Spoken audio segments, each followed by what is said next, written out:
Bom, informativo 879 do Superior Tribunal de Justiça, informativo 879 do STJ, último informativo divulgado aí no dia 3 de março de 2026, traz um tema que foi julgado pela primeira sessão do STJ.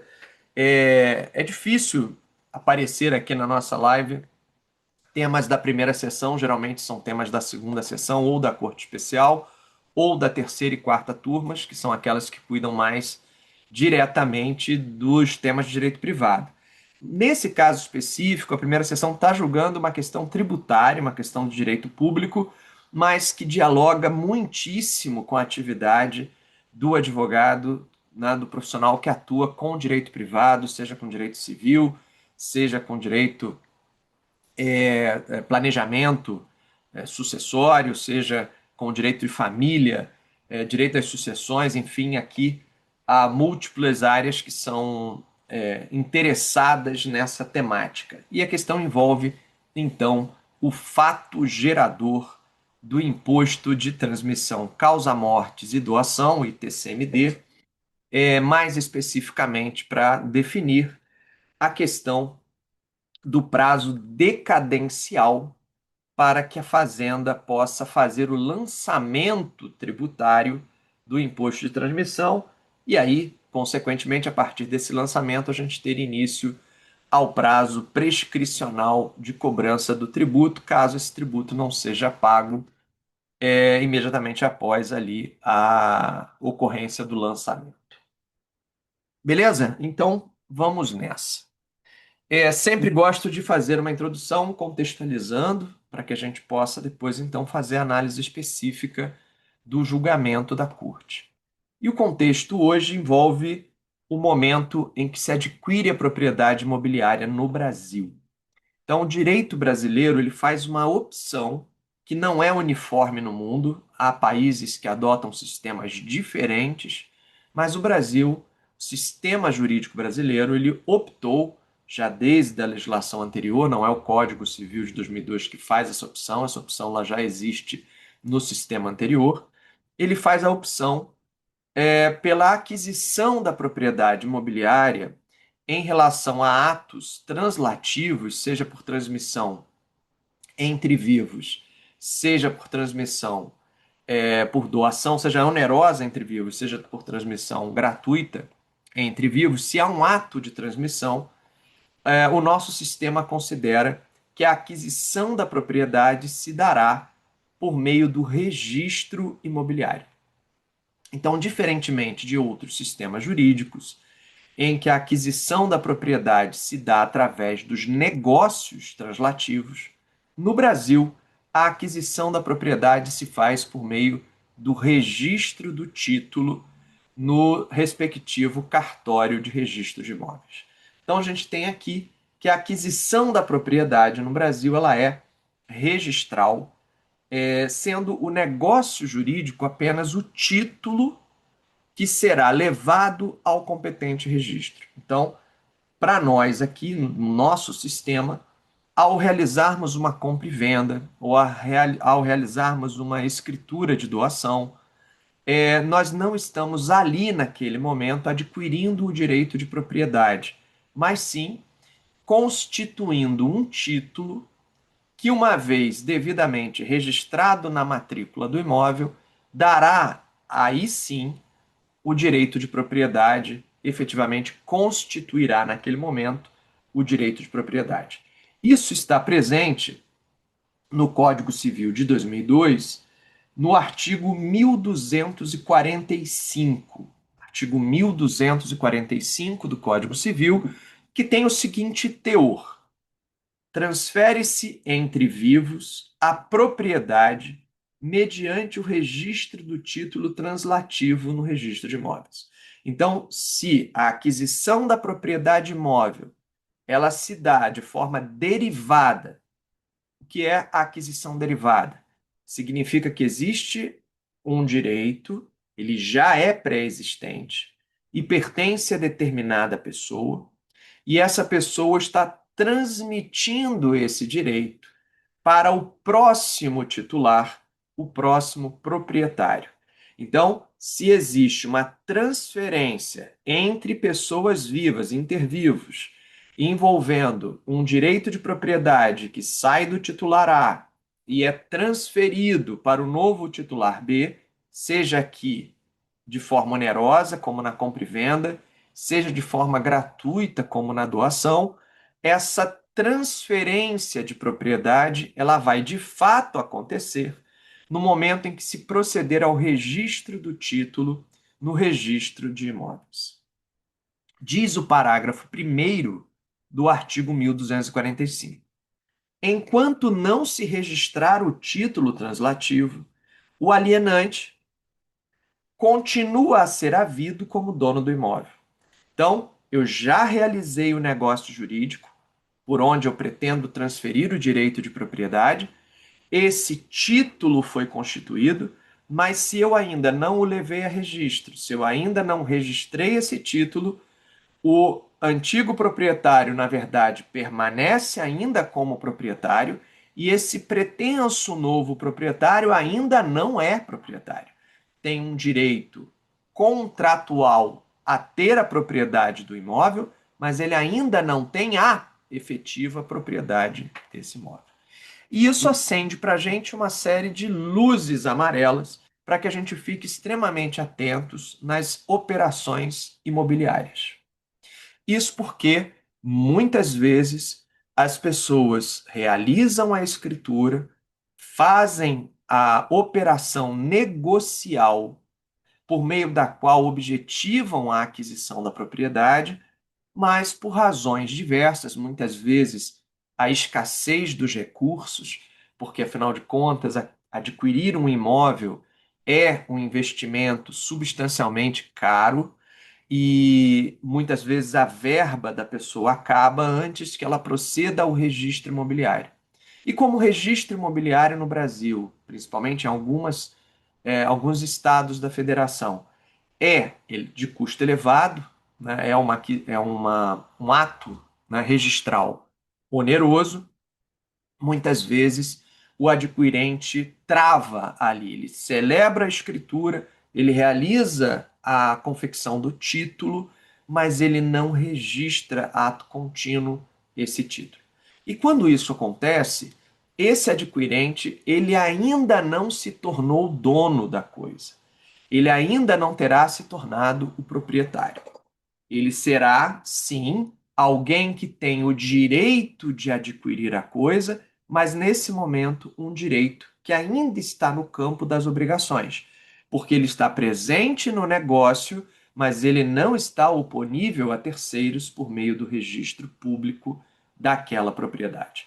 E aí pode acontecer, como eu já tive caso concreto assim, de aquele alienante, aquele vendedor, ele acabar descumprindo, ignorando a obrigação assumida para com aquele primeiro comprador e vendendo a coisa para uma segunda pessoa. Isso, embora constitua um ilícito, isso por vezes acontece. E quando isso acontece, esse segundo adquirente, embora ele tenha um título, uma escritura mais nova, posterior, portanto, à outra, embora o primeiro adquirente tenha um título mais antigo, a propriedade caberá a quem primeiro registrar. Então, se esse segundo comprador ele foi mais diligente e ele levou o seu título ao registro e ele estava de boa fé, ele ignorava a existência da venda anterior, ele não participou em conluio com nenhum tipo de simulação ou fraude, ele irá adquirir a propriedade, mesmo a escritura dele sendo mais recente. E aquele primeiro adquirente, que já tinha a escritura em suas mãos há mais tempo, por não ter diligenciado o registro, ele terá que discutir com o vendedor a responsabilidade civil do vendedor pela frustração do negócio, pela impossibilidade de que aquele negócio de fato proporcione o título de propriedade que ele havia ali estimado adquirir. Então, observem a importância da gente atentar para o nosso regime, que é um regime registral. Se eu adquiro, mas não registro, ainda não sou dono. Eu tenho um crédito, eu tenho um direito que está constituído naquele título, mas esse direito será oponível ainda apenas às partes contratantes e não a terceiros de boa-fé. E aí, um terceiro de boa-fé que adquira aquele mesmo bem por meio de um segundo título, mas diligencie o registro, este sim será considerado proprietário. Então é muito importante entender que o sistema brasileiro, o sistema jurídico brasileiro, não confere à escritura pública ou ao contrato particular que seja a suficiência para proporcionar a aquisição da propriedade. O que o sistema reconhece é que se constitui ali um título que pode ser levado a registro e aí sim caracterizar a aquisição da propriedade, e isso acontece nas transferências intervivos, nas transferências entre vivos, entre pessoas vivas, seja a título oneroso, compra e venda, por exemplo, seja a título gratuito, como ocorre na doação. Beleza? Então, esse é o início da história, esse é o contexto. Dito isso, vem a segunda parte. A segunda parte é que no nosso sistema jurídico, agora olhando sob o ponto de vista tributário, a transferência imobiliária ela gera a incidência de um imposto, o imposto de transmissão sobre bens imóveis. E aí o que eu preciso entender é se esse imposto que vai incidir na transferência do bem imóvel, ele vai ser de competência municipal, ITBI, ou se ele vai ser de competência estadual, ITD ou ITCMD.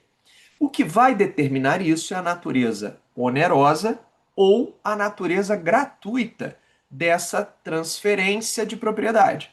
Então, se a transmissão da propriedade se dá por ato entre vivos e em caráter oneroso, existe, portanto, uma contraprestação na transmissão desse direito de propriedade, o que ocorre, por exemplo, com a compra e venda, o que ocorre, por exemplo, com a dação em pagamento, o que ocorre, por exemplo, com a permuta, se existe um caráter de transmissão onerosa mediante uma contraprestação, a competência tributária caberá ao município, que terá o direito, então, de arrecadar o ITBI.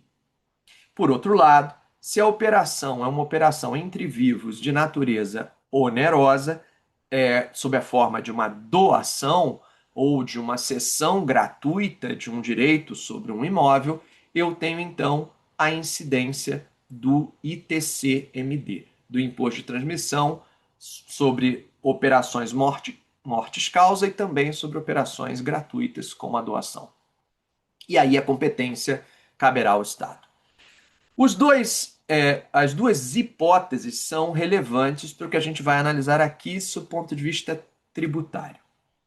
Há algum tempo atrás, houve uma ampla discussão sobre o fato gerador do ITBI, portanto, uma discussão que envolvia municípios, sobre a obrigatoriedade ou não do contribuinte ter que pagar o ITBI no momento em que celebra uma promessa de compra e venda de um imóvel.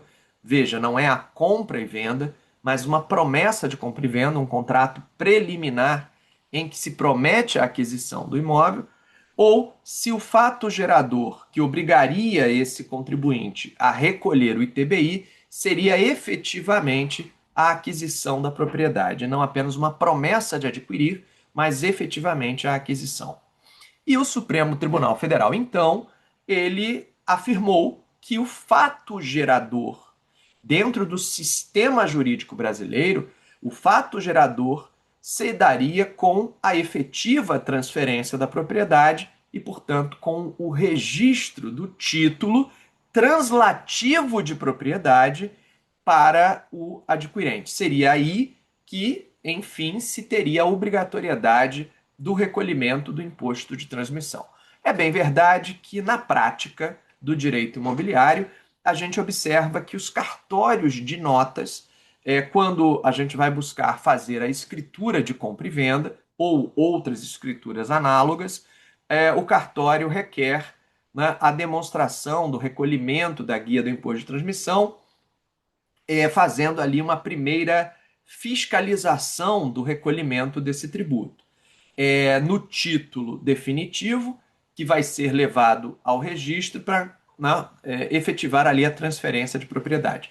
Mas o STF afirmou que é na transferência da propriedade que esse fato gerador se estabelece, portanto, é no momento efetivo do registro que eu vou ter a efetiva, né, geração da obrigação de pagar o imposto de transmissão.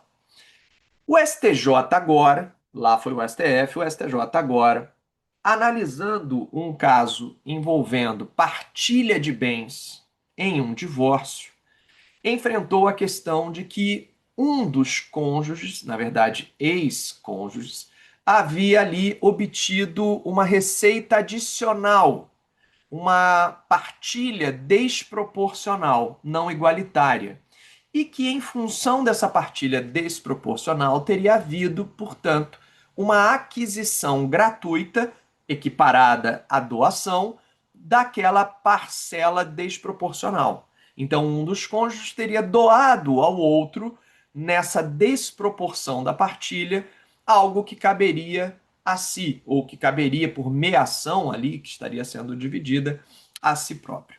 Bom, essa é uma situação que ocorre tanto em partilhas decorrentes de divórcio, como dissolução de união estável, como também a gente pode observar isso em situações causa-mortes, como na partilha entre os herdeiros. A hipótese de que, na hora de promover a partilha, a gente identifica que uma das pessoas acabou ficando com uma cota patrimonial maior do que a outra. Quando isso acontece, eu tenho duas alternativas. Ou eu pago, eu faço uma reposição, esse que está levando uma parcela maior, faz uma reposição em dinheiro daquela cota adquirida para poder equilibrar as metades, ou ele recebe aquela parcela a maior a título de doação, a título de, né, transferência gratuita.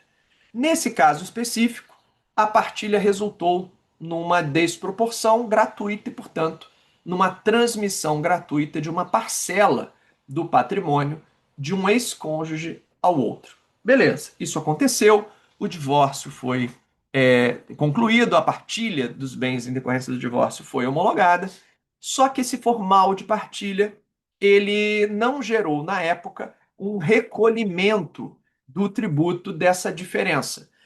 Não foi lançada, né, a tributação, não foi feito o lançamento da tributação daquele TCMD sobre essa diferença. E o tempo passou.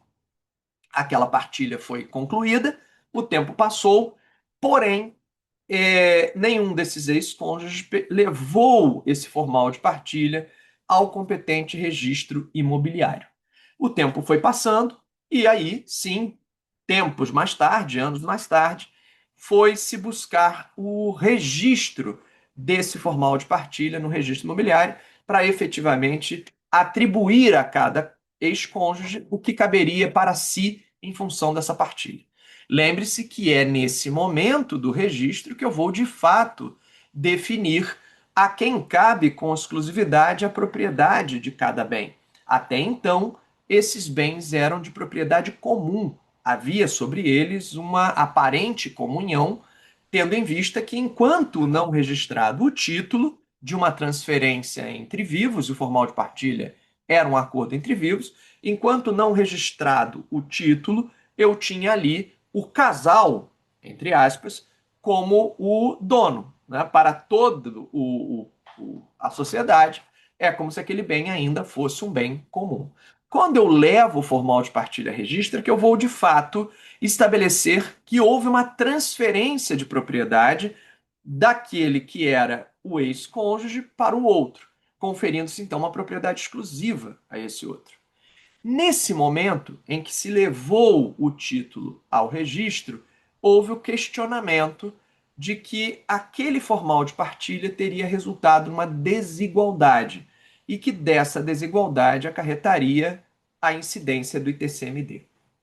A discussão se desenvolveu, a questão chegou ao STJ com o ex-cônjuge afirmando que já havia passado o prazo para que o Estado tivesse feito o lançamento do imposto de transmissão e, portanto, não caberia mais lançar agora tardiamente, já teria havido a decadência para o direito do Estado de fazer o lançamento tributário. Afinal de contas, a homologação dessa partilha teria ocorrido muitos anos antes.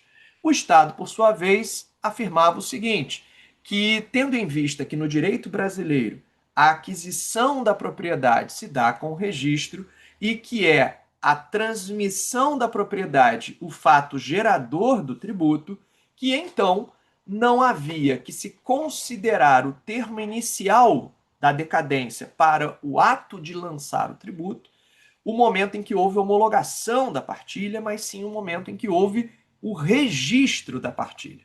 Então, o termo inicial de decadência para que a fazenda procedesse ao lançamento tributário seria o registro e não a homologação. A segunda turma do STJ proferiu decisão dizendo que teria razão o ex-cônjuge e que, de fato, seria lá no momento em que se constituiu o título, homologação do formal de partilha, né, homologação do acordo e expedição do formal de partilha, é que teria havido o fato gerador. Não, né? Então, ali, a partir daquele momento, é que teria que haver o lançamento tributário, e, portanto, teria havido decadência por parte da Fazenda Estadual em fazer tal lançamento, né, naquela oportunidade. Ocorre que a primeira turma, também do STJ, tinha decisão oposta. Decisão no sentido de afirmar que seria o registro e não a homologação da partilha ou a realização da escritura, que seria o momento do fato gerador tributário e, portanto, o momento inicial de contagem do prazo para a decadência do lançamento, né, para o prazo decadencial de lançamento tributário.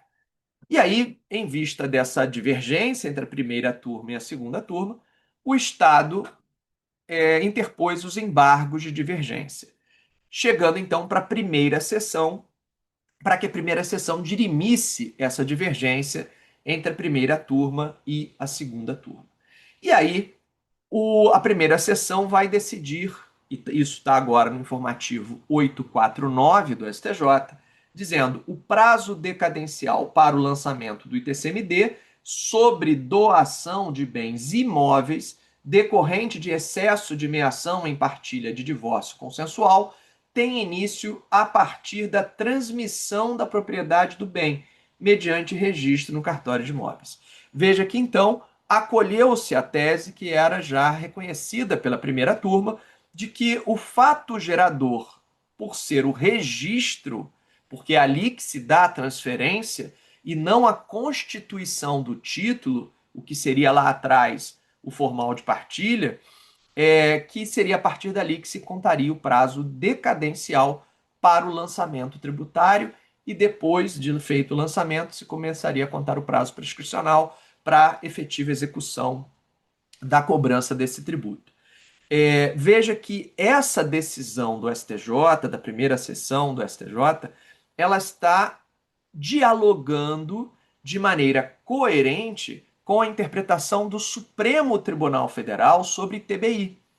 A decisão do Supremo Tribunal Federal sobre TBI, ao afirmar que o fato gerador do ITBI é a transferência da propriedade e não a realização do contrato, afastando, portanto, a obrigatoriedade de se pagar ITBI na promessa de compra e venda, ou em outros títulos afins, ele apontava para o 1245 do Código Civil. Apontava que ali se daria a aquisição de propriedade. E, afinal de contas, a legislação tributária ela não pode mudar regras que são próprias do direito civil. E, nesse caso, o nosso direito civil, já desde o Código de 1916, afirma que a aquisição da propriedade se dá com registro, que a transferência da propriedade efetivamente só ocorre com registro e não com a constituição do título, que depois será levado a registro, isso nas operações entre vivos.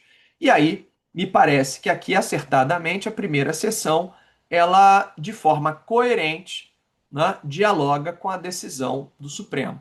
O fato gerador se dá com a transferência, e a transferência se dá com o registro, portanto, é esse o marco que a gente deve considerar para fins temporais e não o momento em que se celebrou a escritura ou no momento em que se teve uma sentença homologatória de um acordo de partilha. Legal? Então, a gente começa a nossa semana trazendo aqui um tema que é bastante relevante para quem milita, seja no direito de família, seja no direito sucessório, seja também no direito tributário, já que a matéria aqui é essencialmente tributária, seja quem atua no direito imobiliário. A gente tem que considerar aqui, então, os exatos termos do direito civil para podermos fixar corretamente fato gerador e termo inicial para o prazo decadencial de lançamento tributário, que é o que vai permitir depois que se possa ou não discutir, por exemplo, a decadência desse direito, ou se houve o lançamento, a eventual prescrição da pretensão executiva por parte das fazendas, seja a municipal no caso do ITBI, seja a estadual no caso do ITCMD. Tá certo, pessoal? Então, nossa semana começa, né, começando direito aqui a nossa live de segundas-feiras, 7h30 da manhã, com a reafirmação de algo que é muito importante, que é o momento exato em que se dá aí o imposto de transmissão. Temos outras discussões que estão acontecendo em paralelo, envolvendo esses dois impostos, né, tanto o ITBI quanto o ITCMD. A gente tem aí um tema que, com repercussão geral, que está sendo debatido no Supremo Tribunal Federal sobre ITBI, na integralização de capital em pessoas jurídicas de extrema relevância. A gente está vendo aí a Lei Complementar 227 de 2026 tratando de instituto de doação, fazendo ali pretensas alterações nas regras de direito civil por meio de uma legislação tributária, que também vai dar pano para a manga, com certeza. Né? A gente vai ter aí a judicialização e a necessidade de pronunciamento do judiciário sobre essa pretensa mudança legislativa. Que mudança?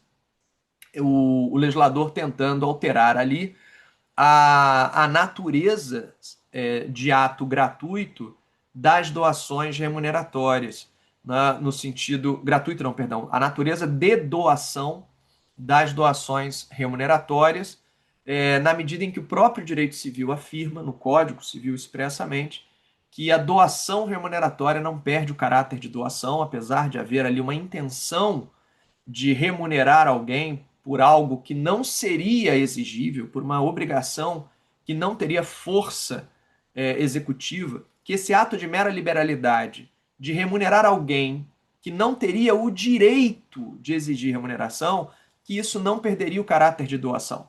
Continuaria sendo um ato de liberalidade, continuaria sendo o negócio jurídico da doação, e a gente está vendo aí uma tentativa do legislativo de mudar a natureza desse ato, tentando tratá-lo como se fosse uma transmissão onerosa, né? Como se fosse ali uma remuneração propriamente dita, como se fosse ali uma contraprestação em um negócio bilateral e oneroso, algo que certamente vai gerar questionamentos se poderia ou não a legislação tributária pretender fazer essa distinção, né? Separar doações em blocos, poderia tratar uma doação como doação propriamente dita e outra como não, né? Enfim, são temas que a gente ainda vai ver ao longo dos próximos meses. Né? A gente deve começar a ter aí questões envolvendo potenciais judicializações nesse sentido. Pois bem, então, fechando a live de hoje, no nosso Começando Direito, reafirmando, primeira sessão do STJ, informativo 879, uniformizando aí o entendimento entre segunda e primeira turmas sobre o termo inicial do prazo decadencial para que a Fazenda faça o lançamento do ITCMD, se seria o momento em que se realizou a escritura ou que se teve a homologação da partilha, ou se seria o momento do registro, e aqui reafirmando que seria o momento do registro. Beleza? Bom, pessoal, espero que a live tenha sido proveitosa para mais uma manhã de segundas-feiras, das nossas segundas-feiras, 7h30 da manhã. Lembrando que essa live vai para o meu canal do YouTube, @prof_André Roberto, e vai estar lá na íntegra para quem quiser depois assistir novamente ou assistir alguma das lives anteriores. Vai lá no canal, já se inscreve, já compartilha, né, já informa que esse canal existe, e a gente começa agora um projeto de alimentar o canal com conteúdos exclusivos do canal do YouTube, que só serão então postados por lá. Então já aproveita, já marca lá para ser sinalizado toda vez que a gente tiver um conteúdo novo. Uma excelente semana a todos e vamos que vamos, porque a semana está só começando. Tchau, tchau, pessoal.